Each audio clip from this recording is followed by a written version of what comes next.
All right, my friends, welcome to episode 320 of Prof and Dev Play Games. My name is Larry, the professor at Prof Plays Games on Twitter. Over there is Anthony, the dev at SummerSpeak. How are you doing? Pretty good. Happy New Year. Thank you very much. Happy New Year to you too. For 2020 Part 3? Oh my god, seriously, it's like the threequel? Something, I don't even know, but...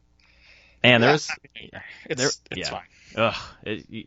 Last year, now, 2021, seems like there were some good things, there were some really shitty things, but it all feels like a haze to me, to be honest.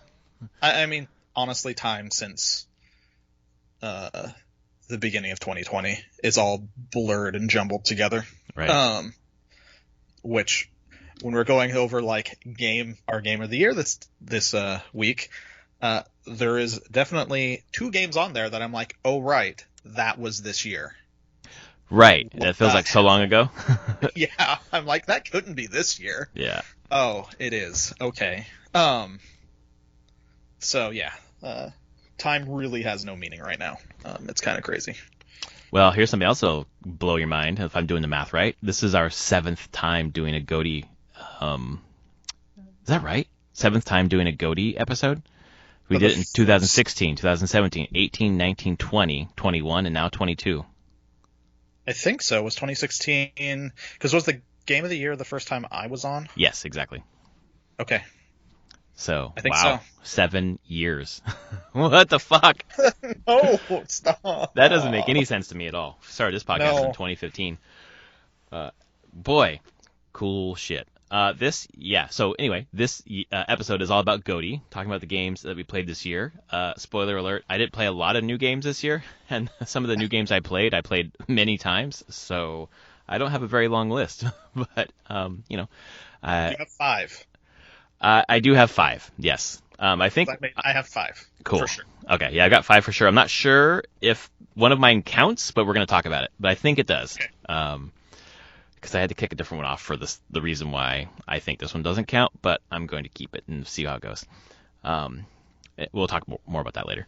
And we'll talk a little bit about what we've been playing as well, which is probably a lot of the stuff on our GOTY list anyways. Although I'll just start by saying I dived back into AC Valhalla. Okay. And I love the main loop of Assassin's Creed games where you're like exploring the map, like just richly detailed maps and like the world to get lost in. The fucking clutter on the maps and shit to do everywhere, and it's just there's so much. It's too much. Like this game is finally too much for me. I would agree. I mean, there's a lot in that game that I felt was a little bit too much when it came to Assassin's Creed, especially coming from Odyssey to it. Yes, There's right. just something. Clearly different teams working on it, and they took different lessons from what came before and what they wanted to emphasize, and I didn't like what Valhalla emphasized overall, and I didn't like the combat that much either. So yeah, that's an interesting point because the team that did this did Origins, which is where this kind of current track of ACE is going, or it came from at least. But then the team that did Odyssey looked at what Origins did, but then did their own kind of take on it, where this team kind of refined, the things of Origins that I didn't like very much, to be honest. Yeah, I'll be honest. It doesn't surprise me. Yeah. That's cool. They got to jump back into it. I thought about it and decided, no. I have plenty of other things I could play. Yeah, I'm not sure how much more I'll play of it, but it was on my hard drive, and I was like, you know what? I'm reading some fantasy now. I want to play some fantasy. I've had my fill. But we are here to talk about our games of the year for 2021, which does not include Valhalla, even though they keep putting out new stuff. I didn't play any of the new stuff. So why don't we... Do you have any like honorable mentions, or do you just have a straight top 5? I had a couple honorable mentions. Okay, because I've got 2. I've got 2 as well, and they're both kind of small indie things. Mm-hmm. Honorable mentions for me are Inscription and Loop Hero. Nice. I'm surprised. Which I enjoyed quite a bit, but go ahead. What are you surprised about? That Inscription is not in your top 5. No. Wow. I mean, I think it's a good game and it's interesting. I just think it overstayed its welcome quite a bit. Okay. I felt like it was really interesting for the first third. Did a shift for the second third of the game where I was like, okay. And then the final piece, I was like, I'm doing this again. Okay, it just like it changes things up, and there's more to do. But the vibe of the first third is what I really enjoyed the most, and that has a whole meta story going on, which I thought was okay. So I'm not probably as hyped on it as like what I've seen online, but I think it's clever. We'll use some game card mechanics, combining that with like a very Undertale inspired genre mixing at times. But I don't think it's a game that's going to stick with me, unfortunately. Like, yep, I played it, moved on. Had the experience, saw what people were talking about. Yeah. Yep. Good, but not great. Right. So, and Loop Hero is very similar to that. I really enjoyed that game quite a bit for what it was. For something that small, I put like 30 or 40 hours into it. Yeah. I had a lot of fun just with its core loop. Very interesting from a design standpoint, and just the act of making games and evaluating what people are doing and clever ideas they have. But I've had no interest in going back to it after that time. Yeah. So it lands in honorable mention territory. Cool. That's good. It was, well, I'll talk more about that game later. For me, honorable mention, one that I had to, again, like you said, look up and think, that must have been 2020. But no, it was 2021. Valheim is on my list for honorable mention. I loved how it looked. I really liked that take on the kind of early PS1 kind of polygon graphics. I thought that the loop was really interesting with the sim building, or the town building kind of thing, settlement building kind of thing, collecting resources and building up your little hovel, basically. But then tying it in also with like the boss battles and things like that, and the multiplayer aspect, playing with Travis for we probably played 2 or 3 sessions back in probably February. I thought they were all interesting, but they didn't hook me over the long term. But I did have quite a bit of not just fun, but like it was really engaging for those sessions that I had. So that's why it's on my honorable mentions. Yeah, I would agree. I had completely forgot that came out this year. Yeah, exactly, right? You're like, oh, it's 2020. You played a shit ton of that game, didn't you? It definitely could have been an honorable mention, but it wouldn't have made my top 5. Yeah. So a lot of what you said. Yeah, it was interesting, and I think they're still doing some good stuff. So, other honorable mention is Artful Escape, which I finally dug into. I did not complete it because it got weird in a way that I don't like, but I'm sure other people do. But the game is basically Is it my type of game? I don't know. Let's find out. For me, I will turn you off of it immediately. Some of it had a very Oxenfree feel to me. Okay. In terms of turn me off.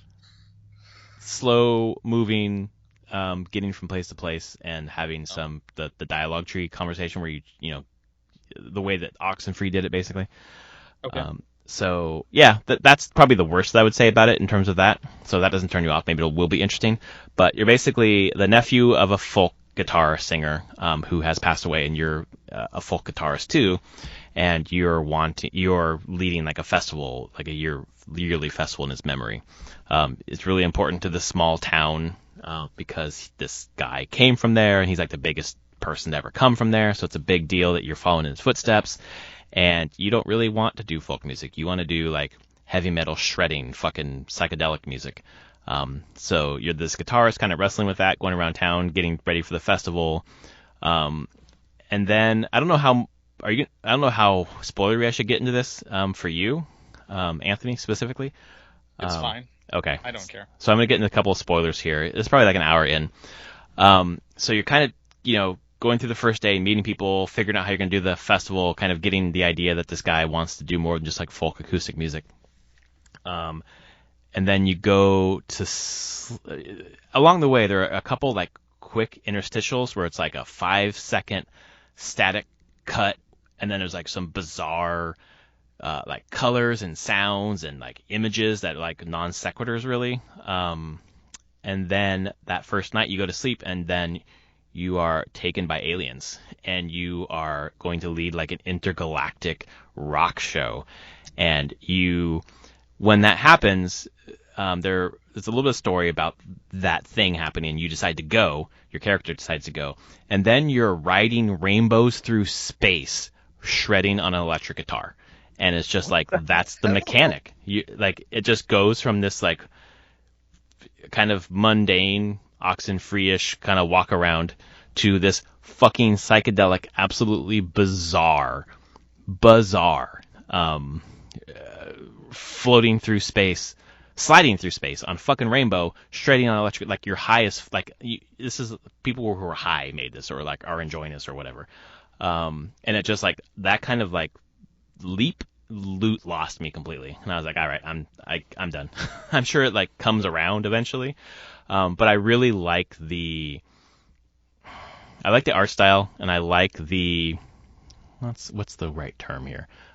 Felt brave to kind of do this very bizarre story. So that kind of got an honorable mention for me, even though if I had played more games this year, it probably wouldn't be. So I was a little disappointed that it wasn't more game. Like, it really is kind of like a walk around. And then to play electric guitar, you just hold a button and you just shred, and that's it. Oh, interesting. Yeah, so it's not really... There's like a Simon, like the 4-color Simon game as a kid. Beep, Simon beep, beep. Says? No, not Simon Says, but Simon, the red, green, yeah. That thing. That's how you do boss battles. That's the mechanic, where you're memorizing the patterns and playing the guitar that way. So it just felt like there was a really cool idea for a story, and they wanted to present the story in this medium, but then the game mechanics were like lagging severely behind. And that disconnect was like, yeah, I see what's happening here. I'm good. But still, I think honorable mention for how weird. Okay. Bold, I guess. All right, why don't we move on to number 5 then? What do you got? So, maybe we can... I don't know. I saw this on Polygon's list, and I'm like, fine, I'm going to do this too. Genshin Impact 2.0. Oh, yeah. I think that makes sense. Because that's when I started playing it, was 2.0. Uh-huh. I'm like, fine, if your list considers this thing its own thing to deserve on the list, I will totally take it. I enjoyed that game quite a bit. Way more than I was expecting. I'm sure I will go back to it again. When another game on this list gets its hooks out of, like, let's go. But I mean, what was it, years ago when we saw trailers for it, it's like, oh, look, it's like the waifu Breath of the Wild. Yes, exactly. And kind of joked about it and stuff. But they actually nailed Breath of the Wild with this, like the feeling of discovery and the exploration with a very, I would say, just as dense world map with things to find and discover. And then pulling the puzzles out of like specific shrines and putting them just in the world. So you just solve the puzzles out in your world. And so I think in that, a lot of that ways, it was just like the developers nailed that feel, the exploration and discovery feel of Breath of the Wild, but then added actually some robust combat and RPG mechanics to it overall.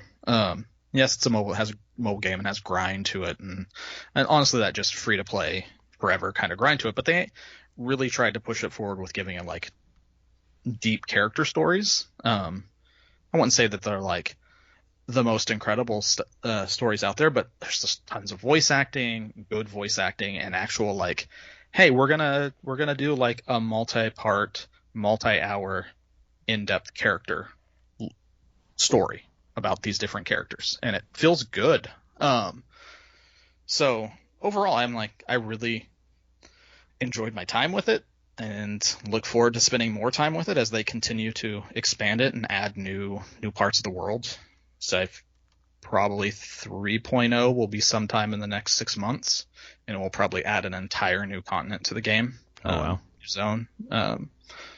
To explore with all sorts of new mechanics to figure out in the world. So I don't know, like I wasn't expecting a huge amount from it, but it delivered far more than I could have ever imagined. That's cool. So there's something of a I don't know, games reinventing themselves and coming back with a new version of itself, like a 2.0. Yeah. That maybe is permeating our lists. Maybe. There's one on mine, actually maybe two on mine as well. My number 5 is Loop Hero. I got into that when it came out, and I just found it charming in a way that doesn't make sense considering its art style. Not the art style in like the character portraits and the dialogue. I thought that was all really well written and really well done, but kind of like the game board or whatever is, I don't know. I don't want to say there's not a lot to it, but it's not like a piece of art I put on the wall. It doesn't engage me in how it looks there. But I just like the way that the strategy of choosing the cards and laying them down and changing the board, and the risk reward of doing another loop. You get to the end and rest and bank everything, or like I can push one more time and fuck, that was a terrible idea. And just that for me, that moment defined the engagement of the game, because managing the resources along the route is one thing, but then thinking about what you have for another loop, and how much life you have left and whatever else, and playing it safe versus pushing it. And I just had the most fun pushing it, actually. I agree. And it just it's very good at the press your luck mechanics. Yeah, exactly. And it just loop like that mechanic, just like really the I don't know what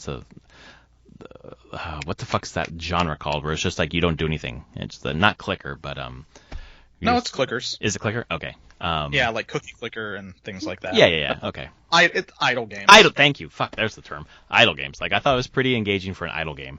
That I never really let idle too much. I tried to do that, and I was just too focused on it.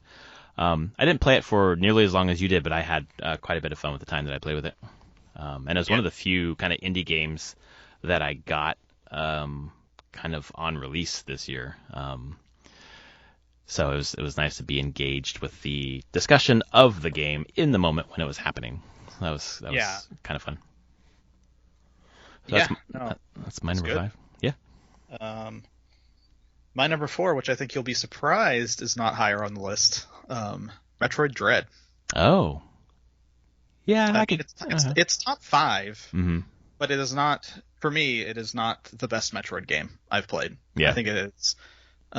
Mercury Steam it's much improved from their Samus 2, Metroid 2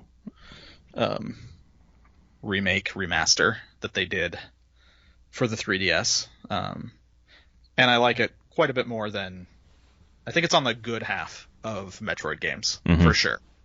But I still prefer Super Metroid and Metroid Prime, the first Metroid Prime, mm-hmm. over Dread as Metroid games. But it did a lot of things right. Movement felt great. Exploration generally felt pretty good.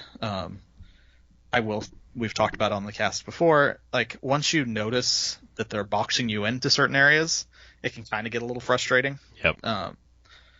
Only once you notice it, but I don't think everyone's going to have that experience, but I did after about halfway through. I was like, oh, I see what's happening here, which is fine, and it allowed them to keep the decision space down a bit and make it more orienting for players, but it did feel like, oh, okay, well, I basically know exactly where to go now if I just understand that that's what the developers are doing. Like, I know exactly what I need to do next.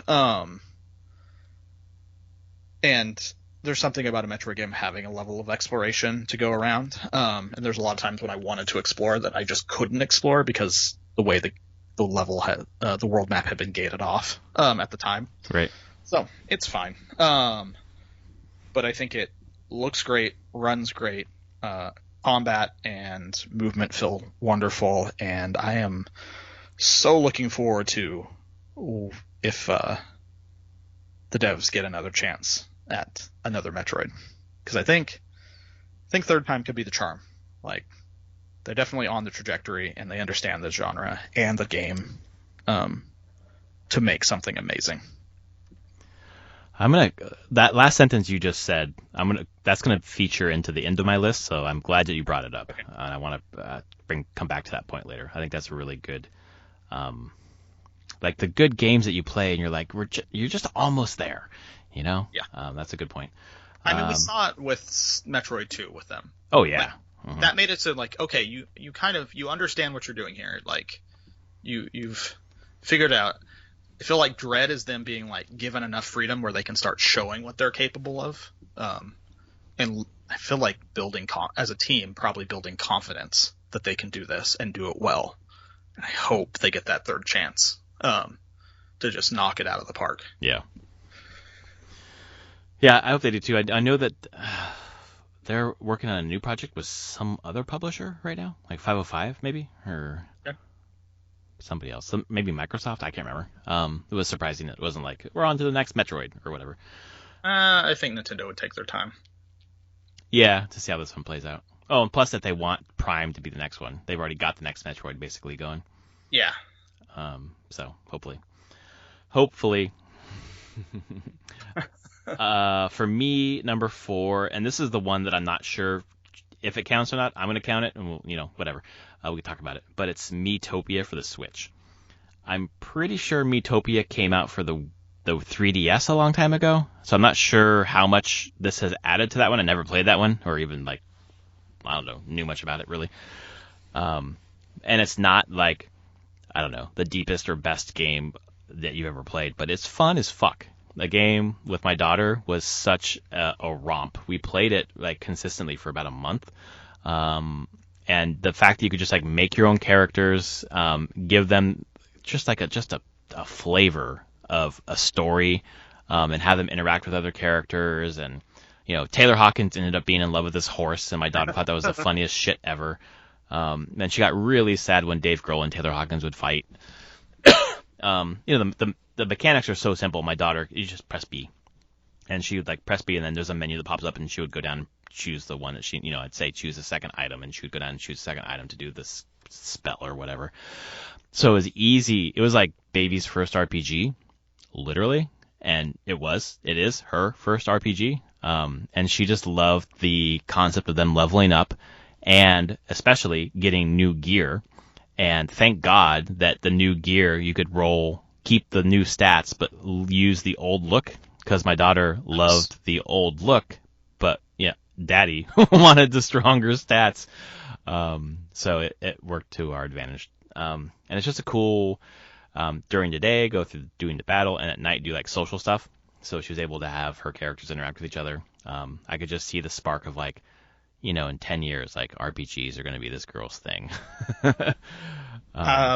Before 10 years, I guarantee it. I hope so, man. If I notice anything with my kids, awesome. Before 10 years. Cool. I'm ready. Give it 5, probably. That sounds good. So yeah, that's I think it counts. Why not? It's our list. Who fucking cares? Yeah, and I think they added stuff to it, the whole thing. So I'm sure they did, right? Yeah.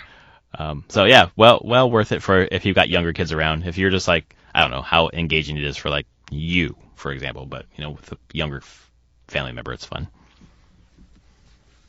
Very cool. So my 3 is one of it and the next game that I'm like, oh wait, those came out in 2021. And number 3 is a game I spent a couple hundred hours in, Monster Hunter Rise. Oh yeah, right. That was this year for sure. I was shocked. I was like putting this list together, and I was like going through games, and this wasn't in my head because I was like, oh, this came out later than that. This didn't come out this year. Nope. Came out March 26th of this year, and oh my god, did I play a shit ton of this game. Which is fine. I had a blast with it. It is probably the smoothest motion and fastest motion you'll get out of a Monster Hunter game, which I would say from people I know that are like very hardcore Monster Hunter people is very divisive to have this much like movement control. They like it to be a little clunkier? Yeah. Because there's a lot of us that like I will grant them that this game can be easier if your skill level is high enough, because you can dodge way better using your firebug to get out of really bad situations. Yeah. Like you can overcommit and be like, oh, back out of that. Like I have a wire bug. Let me basically rewind and do this again. Yeah, right. But for me, it was incredible what the wire bugs added for like exploration of the maps, what it allowed for verticality in the maps and the fights. It gave me the ability to try out like new weapons that I really was having a great time with. Like I couldn't stand the Insect Glaive in Rise. I just don't like the button mappings since they added the wire bug. But trying to remember what I was playing mostly, because I switched around weapons a lot. But I'm trying to think of the one I played the most. Charge Blade. Which, Oh yeah. Mm-hmm. That's super complicated combos and stuff, but was really cool to master on switching between like sword and shield and giant axe with the shield as the axe blade. I don't know. It's ridiculous and awesome. But it's Monster Hunter, and there's an expansion coming out for it this year,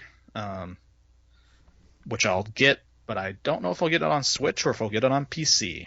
So, can you get the expansion on PC without buying the base game? Or you gotta buy the whole thing. Whole thing. Yeah, I'm sure there'll be a bundle on PC. Yeah. But, it's gonna look beautiful on the PC. Yeah, I think it will. And it will run at like solid 60 frames per second if you have the machine for it, which I probably do. So it would probably feel very, very snappy. But overall, it was honestly a pretty great return to form for Monster Hunter. It's kind of a blend of Monster Hunter World and then the older Nintendo-only console Monster Hunters, 3DS Monster Hunters, and right. taking the quality of life stuff from World, but staying more true to what they used to be. It felt really good. I'm very, very excited for that, and I can't believe that I am so invested in Monster Hunter games now. Like, what the hell? When did this happen? What, 2 in a row, right? World and then Rise? Yeah. I don't know what's wrong with me anymore, so but they're good games. That's a whole other podcast. My number 3 is Bowser's Fury, which also came out this year. Attached with Mario's 3D World, which was a fuck ton of fun, but that was a game that already came out, so can't put that on the list. Bowser's Fury is basically like the modern day Mario Sunshine. Where you just you have Bowser Jr. with you painting the landscape and uncovering secrets and kind of almost like the water shooting mechanic from Sunshine, like uncovering things by using the liquid, and you can shoot him out and have him go and discover things for you, which controlling that is a little clunky, which is what I fucking hate about Sunshine. But my daughter would play with me as Bowser Jr. and it was fun to play together. She wasn't that great at navigating 3D space at that point, so this was back in February or March. But it was just a ton of fun, and it's just like a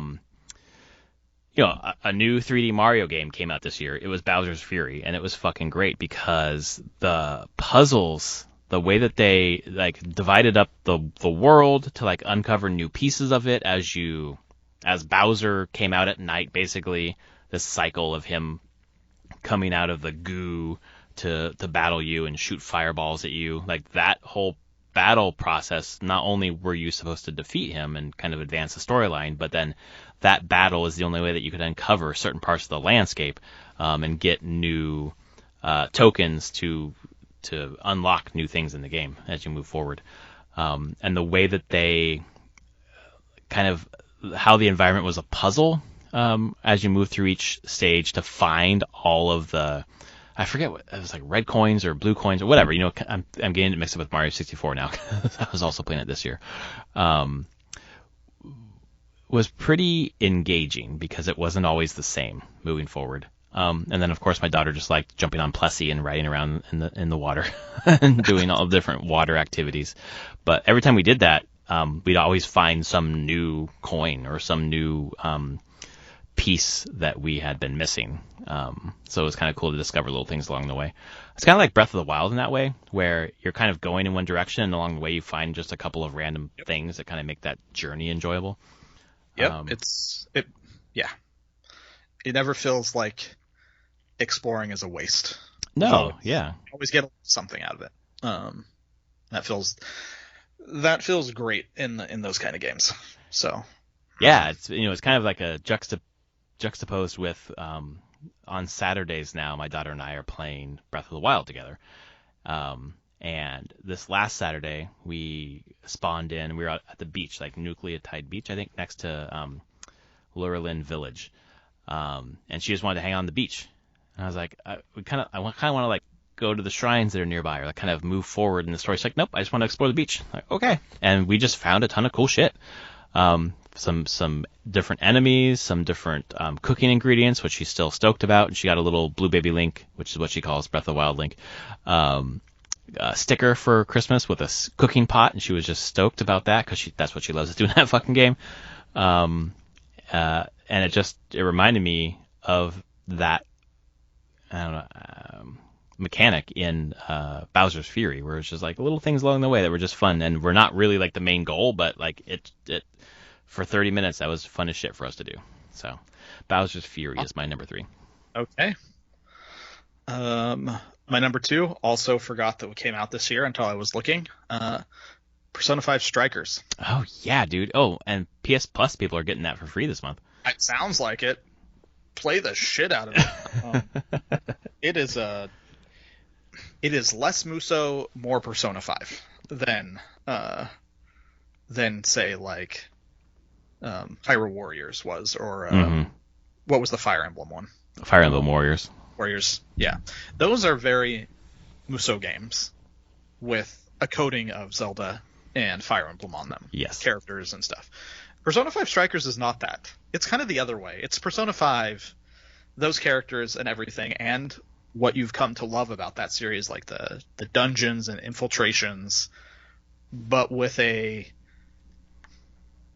small-scale Muso action combat that still keeps a lot of the mechanics from Persona games in general, with like weaknesses and strengths, and using personas to cast spells and the whole thing, like pausing the action so you can target your AoE persona attack is a thing cool that they do here, which is typically not something they do in Musos, of pausing. You're not pausing. No, well, I guess in Fire Emblem Warriors you could like direct other people, and you could do that in Fire Emblem Hyrule as well, but it's not the same thing as pausing.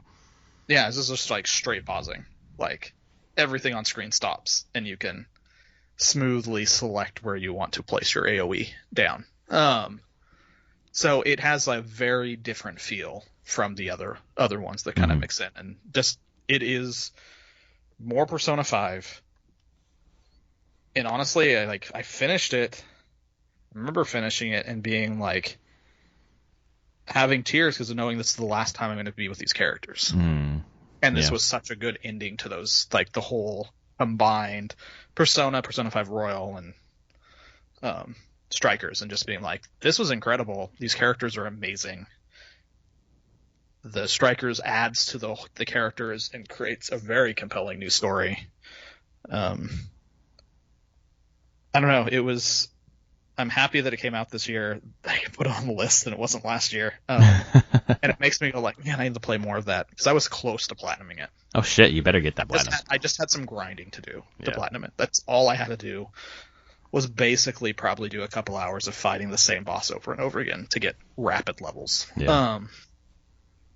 But it's great. I think and I hope that they do another Persona Muso game in this style. Yeah. And if that's Persona 6, whatever. But I'd be all in for it, because it's just a cool mechanic that they made happen. I say small scale Muso, it's still a lot of enemies on the screen.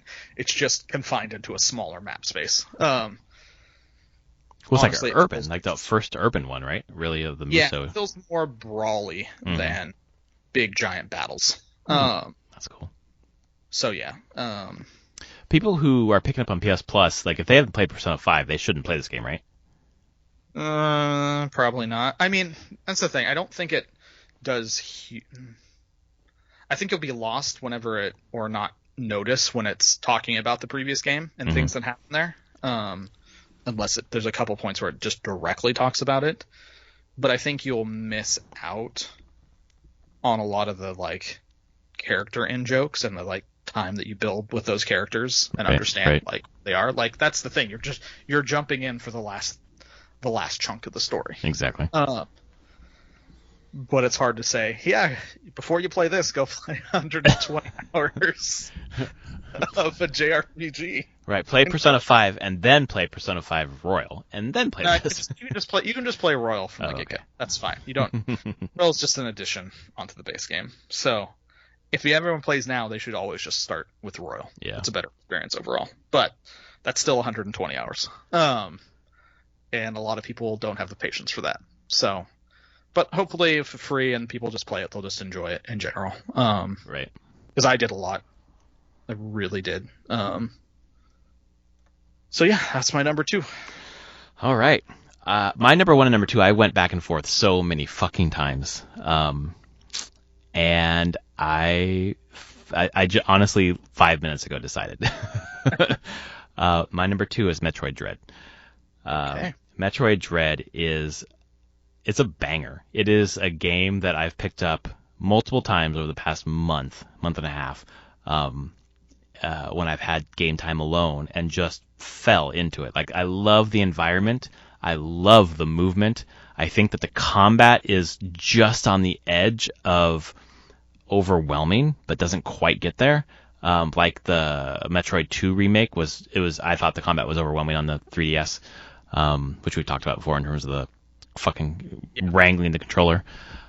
But I think that it's super engaging, the boss battles in this game. The Emmy, I think, are a great addition, even though I never found them annoying. And I'm probably, I don't know, a third of the way through the entire game, maybe a little closer to half than a third. I never found them annoying. I know some people do, like when you're getting into that area where like they could attack you, but I always found like it made me, I don't know, be more thoughtful about how I moved, because sometimes I don't. So I thought that was cool. I thought it was a cool addition. Just the more that I thought about it, it comes down to the same thing that you mentioned that we've talked about many times.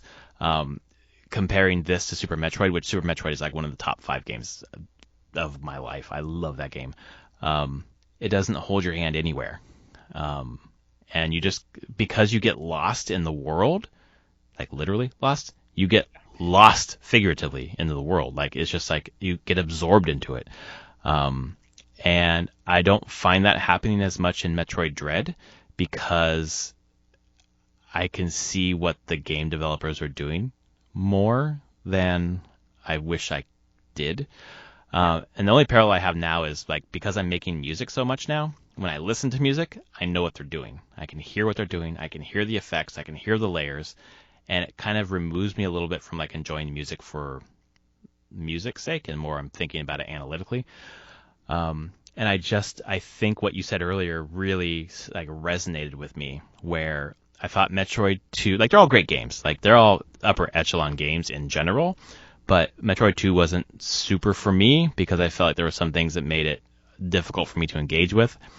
Metroid Dread is a sublime, phenomenal experience, but there are just a couple of, more than moments, there are a couple of features of the game that I think on a third pass, like, it would be superb, right? It would be up in the level of Metroid, Super Metroid, I mean. And, it's, how many games are going to touch Super Metroid? You don't need to. This is still a great game. I just felt myself pulled out of it sometimes because of, okay, I see what they're doing. And it was easier because of that. I knew what they wanted me to do, so I did it. I knew it was there. It was not challenging in the way that, like, Super Metroid was challenging in terms of thought process. And that's partially because I'm more adept at these kind of games now, after playing Super Metroid, Hollow Knight, whatever else. But it's still, I mean, it's gorgeous. The art style, the storytelling, the environmental storytelling, in some of the areas. I wish it was in more of the areas, to be honest. It feels like there are some areas that are like, here's where we're going to put the art budget into making this environment sing. And I'm sure throughout the game more of them do. Maybe it's more consistent, but I feel like in the early stages some of them just weren't. It was very obvious which ones had more time put into them, for whatever reason, either story-wise or because budget or whatever. But it was a hard choice between this one and the other one for number 1, and they both have flaws that are fucking similar. But Yeah, it's a great game. Just not quite my game of the year.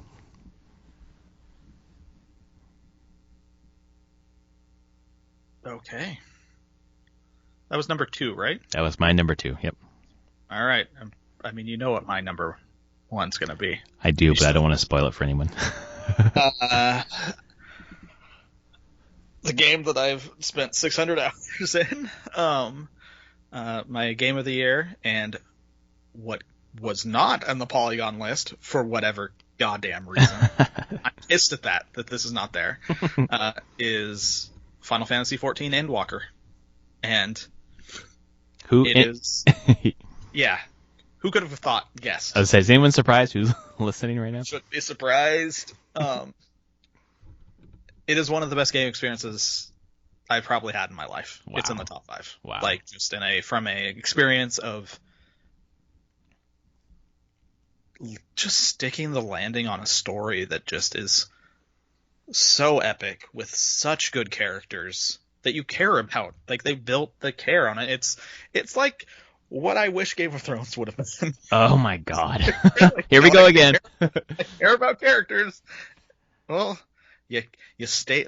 Thing with Endwalker, they stayed true to the characters through the end. They made probably one of my favorite antagonists, and this is Endwalker adds to this. Shadowbringers, it was an antagonist from Shadowbringers, and Endwalker continues and builds into the character. But probably one of the best antagonists I've ever experienced in a game series. Just incredible on so many levels. The music is fantastic.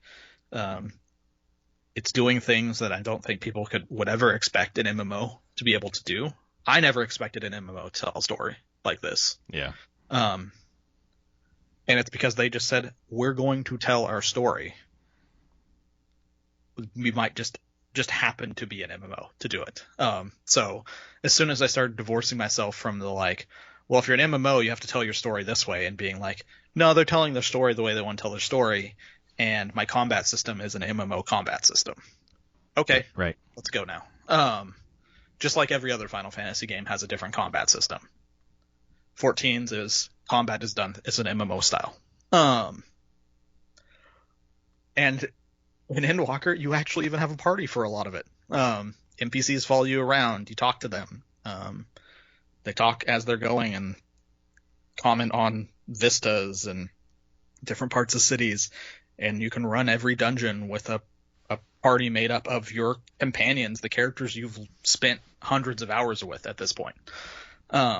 Which just makes certain revelations and reveals from the story so much more powerful when you're like, oh, this is an 8-man group thing. Oh, they're giving me the ability to play this 8-man with these 7 NPCs around me. Of course I'm going to take that offer. We're playing, it's fine playing with other people, but it's just thematically, you're like, no, they're the ones that are here that have gone on this journey. They're coming with me. We're doing this. So, I don't know, Endwalker on a whole as just as an expansion to an MMO, from all the expansions I played from WoW, this hands down beats all of them. Oh man, by far. Wow. Just from a mechanic standpoint, what it adds to the game. Yeah. Just oh, this is cool. The dungeons are amazing, the zones are amazing, the quest design is really cool. I mean, there's not a lot of the MMO bullshit quests. It's just honestly, a lot of the quests are just talking to people and getting story and talking and conversing. It's like the second episode of the last season of Game of Thrones, where they just sit around and talk to each other. Kind of. It was the best episode. It was the best It was one of my favorite episodes from the whole series. But it's just people talking. Here's the story. Character development. Yeah, and that's what they spent the time on here. They cool. Developed the characters. It has some great twists. It's weird Final Fantasy stuff, but then it also stays true to its themes of hope over despair. And giving into despair, it will just lead to downfall. Yeah. And trying to find that light, trying to always find a way forward, forge ahead. And they nailed the themes that they've been pushing the entire time. And actually tie them up nicely, and it feels really good. So That is awesome. yeah, I absolutely adore this game. I think more now than I ever have. So I don't Man, know. Let's play this game forever now. I don't know if I need anything else. Who knows? it's like the one game that every time we talk about it, I'm so jealous. Like it just feels like from the story perspective is like the game that I should be playing or experiencing in some way. Somewhat. I think you would appreciate huge amounts of it. I just don't think, and you've looked at videos and stuff, I just don't think the videos are ever going to do it, unfortunately. Yeah, exactly. So much of the story is just, one, isn't done in videos. It's dialogue you have to read. It's just there. Yep. Right. With points that are big cinematics and voice acted and the whole thing. Like, those always feel good when they happen, but so much of the character development is not during those. Right. Right. That's the payoff to the character development. Yeah. That's awesome. So that's what I feel like. If you watch YouTube videos, you're just going to get, oh, here's the payoffs, but you have none of the build up to or understanding of why it's cool. Yeah, so it's way less impactful at that point. Yeah. Yeah. So, I do love it so. So, number 1, Endwalker. I think my number 1 is as I know what it's going to be. as not surprising as yours. It's shown up on the list already, and I'm like, how can it not be on the list? It's Mario Golf Super Rush. Just kidding. It is Kena Bridge of Spirits. And I wrestled with this for a long time because there are, I think, Metroid Dread is more innovative, even though it's innovating on, it doesn't innovate too much on the Metroid formula. Kena doesn't innovate on what it's doing at all. And there are some flaws in the game in terms of wide linear pathing. I think is, I don't want to say inexpertly done, but it's very clear where the invisible lines are in the game. And I feel like when Ember Lab gets round 2 on whatever their next game is, it's going to be fucking stellar. And so that's one thing I was wrestling with, like in terms of what new it brings to the table. Like it's a shiny indie game, but I just think of games as games. So what does it bring to the table as a game? Its gameplay is standard third-person action, fantasy adventure. The Rot, which are these little kind of roly-poly spirits that are with you, kind of add a new dimension where they kind of infuse your weapons, or you can use them, send them out to hold enemies. Or interact with the environment to help you solve puzzles. It's all very... so there's like expert, and then way below that there's like rudimentary, and it's neither. It's like in between. Okay. It is... The puzzles are not too difficult to solve. It's very clear... It's very clear that they're very interested in having puzzles in the environment, and some of them are very engaging, and then they start to be kind of samey, where they felt like we need to keep having puzzles because we've had puzzles the whole time, so let's throw some more in here. But I feel like some iteration would have been useful for them. But so that's kind of like the negatives, and that's why I was thinking like this or Dread. But really 2021, even 2020, but 2021 has been defined in terms of gaming by experiences with my daughter. And Metroid Dread was really, and it still is, an experience that is solitary. And it just doesn't crack number 1 for me because this year in gaming was all about gaming with other people, either friends, like Rocket League would be fucking, I put more hours into fucking Rocket League than anything else this year. And then number 2 is Kena. I mean, we're on the 3rd replay of Kena right now. And this morning, my daughter was talking non-stop about Rusu. I commissioned a piece of art for her for Christmas that had 4 of her favorite friends back in October or whatever. And you know how kids change a little bit. But it was Baby Link, or Wind Waker Link, Doc McStuffins, Toadette, and then Quasi from the Octonauts on Netflix. And then today we were putting it up on a room. She's like, why isn't Rusu in there? And I was like, well, when I commissioned this, Rusu wasn't like a top tier for you. She's like, well, he is now. Can we put him in there? Like, well, if I did that, it looked terrible. But maybe we can do another piece of art another day. But the story, where Kana shines is obviously the graphics, the way it's put together. But the story, the way that it tells its story, the way that it's structured into like 3 parts that are very similarly structured, but kind of add more each time, where you're building up to the final encounter, and it all makes sense. It's a really nice payoff. I cried a couple times in the story, and I think some people find the story to be simple. I found it to be compelling. My wife came down one day right at the end, final cutscene, and I'm fucking bawling on the couch, and my daughter's very sad, and my wife's like, what the fuck is happening down here? And she looked at the TV, she's like, oh, okay, something's happening with this game. And then, she immediately wanted to replay it, and as soon as we finished, she immediately wanted to replay it again. I managed to get us to finish Paper Mario replay in the middle of that. But, we're waking up tomorrow, and that's what we're going to play tomorrow. Something about that story, it's like it's exceedingly well written for something that is exceedingly obvious. Like, it's nothing new, but it's done so fucking well for that it makes something old feel new.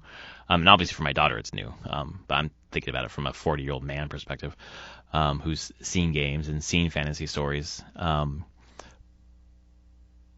I just wish that the game was more open in terms of exploration. Like, we were talking about Breath of the Wild earlier. It doesn't have to be Breath of the Wild, but like on the way somewhere, like finding cool things. What you find are letters, like spirit mail that you have to deliver to different parts of the village to kind of unlock parts of the village, or more spirits. And there's not a ton, even like vistas or anything like that. Like, there's just not enough, bespoke's the wrong word, but like, unique experiences along the way that make every 2 minutes compelling. Like, sometimes it's like, okay, I got to go back to that part of the map. I'm just going to fast travel because it's not too exciting to traverse the map back and forth, back and forth, back and forth. So some of that is like, I don't know, I feel, we've talked about before, like the last 5% of the game takes the longest or whatever. I feel the quote is the last 10% takes 90% of the time. There we go. Thank you. And I feel like that last 10% could have used another 6 months or something like that to kind of, sand off some of the edges. But I feel like at that point you're like, dude, this fucking thing is awesome. Let's just put it out, and then we'll work on the next game. And that next game is going to be fucking killer. But 2021 gaming for me is absolutely defined by Kena Bridge of Spirits. It's something that we're going to continue to play moving forward. That story is going to be a part of our language moving forward. I fucking want them to like novelize this book, or fucking TV series would be cool, like a comic or a graphic novel, some other media, so that we can continue to engage with it, because it's super compelling, and the gameplay is fine, north of fine, better than fine, but nothing that you're going to be like, wow, this is crazy killer. Bring something new to the table, but it doesn't have to, because there's enough. Everything it does is just like at a level that's just above fine, that the collection, or the aggregate is something special, and I really enjoyed playing this game over and over and over again. I was just looking. Do you know that they sell a rot plush? Oh fuck.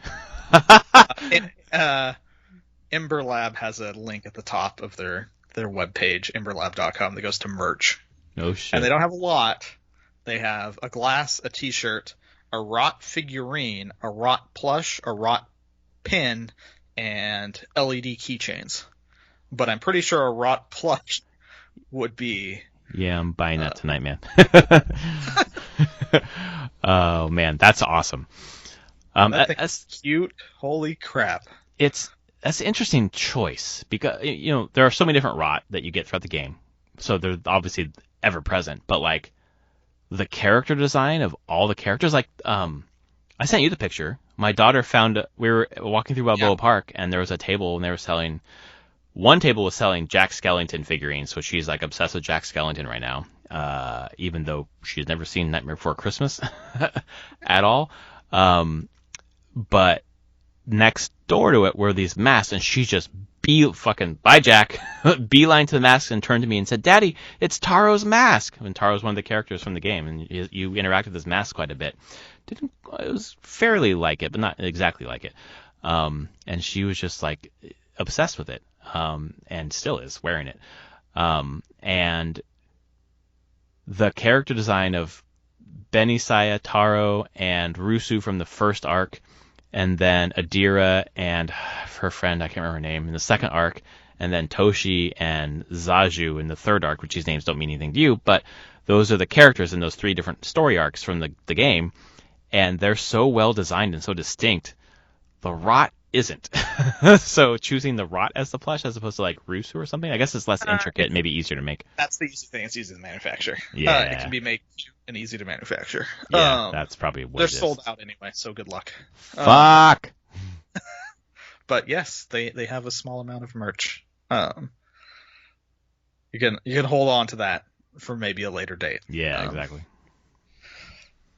Well, cool. I think our only overlap was Metroid Dread, which I think makes it number 1. I think that makes Metroid Dread number 1, according to our scale, which is 1 point for 5, 2 for 4th, 3 for 3rd, 4 for 2nd, and 5 for 1st. So Metroid Dread for you was 4th, so that's 2 points. And it was 2nd for me, so that's 4 points. So that's 6 points overall. Yeah. That's anything else that we have on our list. It does. And it's also maybe the only game that you and I both played. Yeah. That's the only overlap, besides Loop Hero, I guess. Yeah. It just feels like, yeah, fine, okay. Number-wise, it is. Heart-wise, Final Fantasy XIV Endwalker is fucking Game of the Year. Sorry. Yeah, for me it is, at least. But I think it is for a lot of people, I'll be honest. I mean, just energy from the podcast. Go back through the last 6 months. It's that game, you know. Yeah, so. For me, it totally, yeah. Which is a great transition into what we've been playing, which is that goddamn game.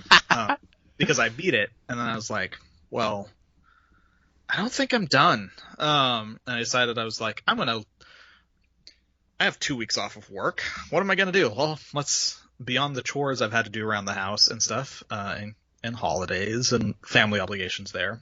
In my free time, I've just been playing it. And I've been... I minimum wanted to level all my jobs to level 30, just to get a sense of how they all felt. So I did that.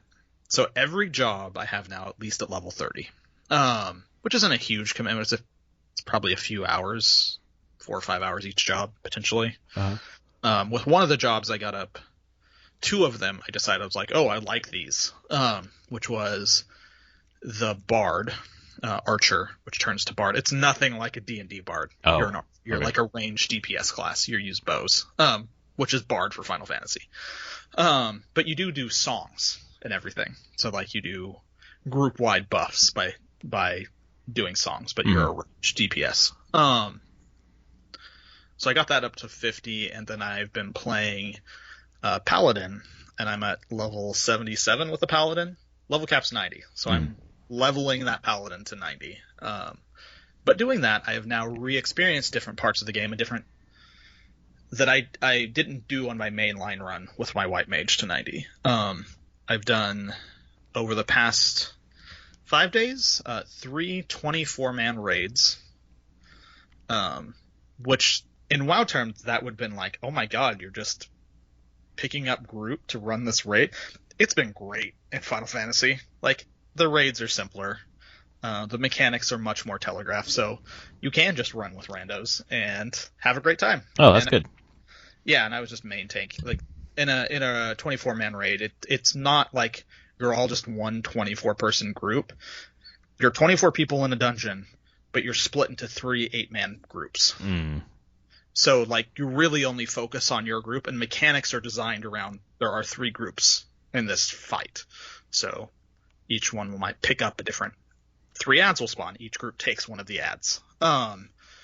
and different mechanics are just built around that so that it's less just a big conglomerate of 24 people doing crazy shit all the time. Which is nice. But the one I did, and I've been looking forward to doing because people have told me about it and I should do it, is this raid that was called the Return of Heroes.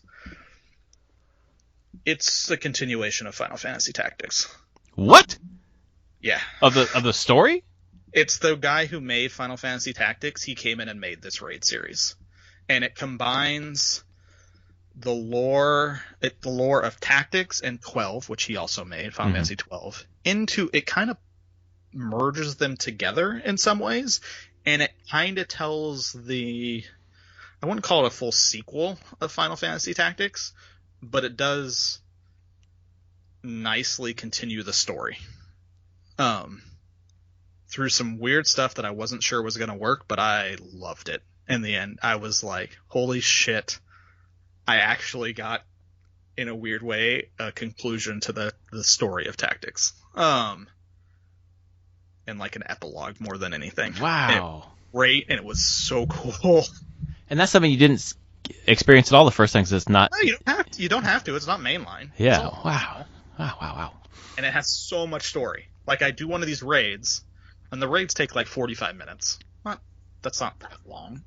And then I spend 2 hours just doing story after it before the next raid starts. Oh man, that's so cool.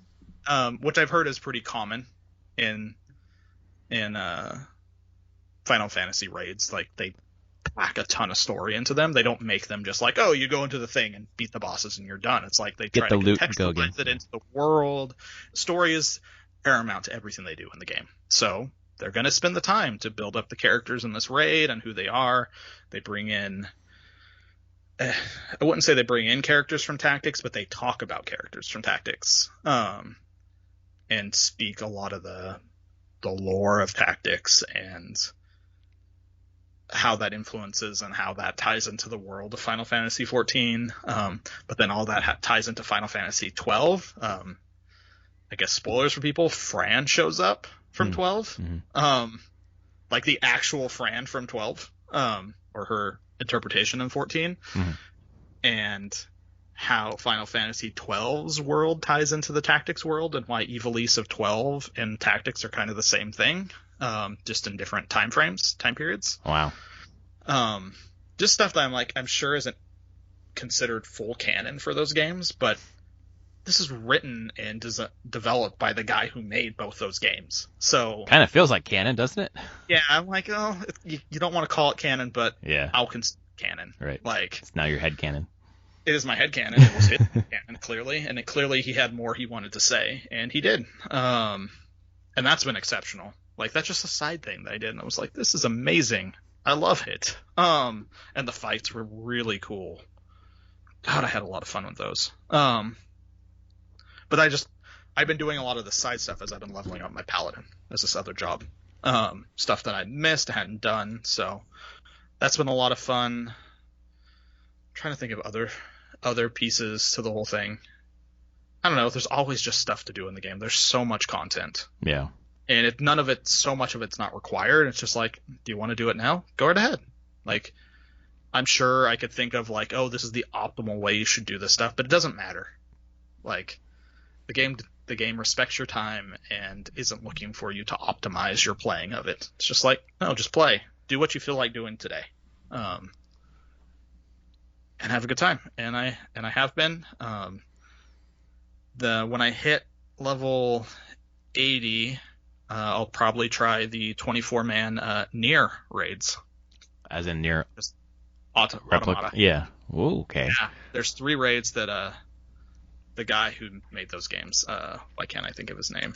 Yeah, Yoko Taro. Yoko Taro contract designed those raids with the team, the Final Fantasy XIV. That's really team. Cool. So there's three 24-mans that tie in with Nier. When are we going to get the Super Mario RPG cross Final Fantasy XIV? Let them, I would assume. But yeah, I'm still absolutely just adoring this game. There's so much to do and so much to just be around and experience.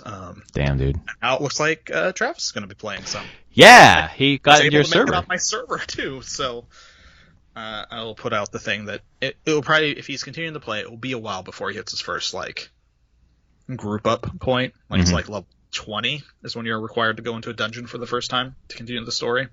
So, I mean, I'll always put the offer out. I'm like, if I'm online and around, I will help out with the dungeons. I'm familiar.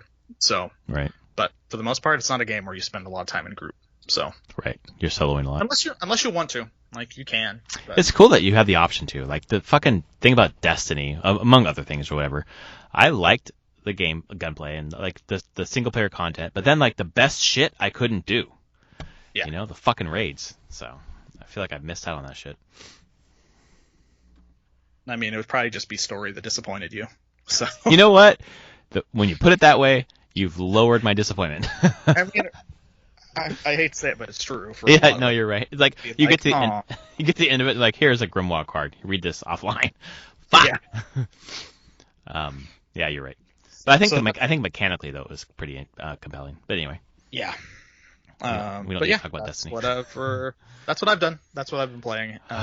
So cool. Yeah. For me, I've already talked about it all. AC Valhalla, Breath of the Wild. You know, it was the holiday, so I didn't play a lot. Because I was with, family a bunch. So and making music otherwise. That's about it. But man, AC, there's, fucking hell. I want to see where they're going with the next Assassin's Creed to see if they pare back some of this like fucking incessant, like nonstop. Like if you have any desire to clear a map before you move on, like this game will fucking destroy your soul. I don't know, man. It's just so cluttered. I know you can like turn off the fucking shit on the map to declutter it, and it's just like, where am I supposed to be going? What am I doing? All right, just follow the main quest markers. But there's something about the way they build the world, man. It's just I love to live in it. It's really a lot of fun. So that's been good. But yeah, that's about it. Everything else I talked about earlier today. So Nice. I will end it there. That's episode 320, our 7th Game of the Year podcast. Our Game of the Year with 6 points is Metroid Dread. And with 5 points, we have Final Fantasy XIV Endwalker, which is the Game of the Year of our heart. And also Kena Bridge of Spirits at 5 points. So The game of your daughter's heart. game of my daughter's heart, and game of 2021 for me, to be perfectly frank. Yeah. And clearly a game of 2022 now, since we're going to play it tomorrow morning. So, yeah. All right, folks. Thanks for listening. If you like us, rate us on your podcast service of choice. Not raid us. Rate us.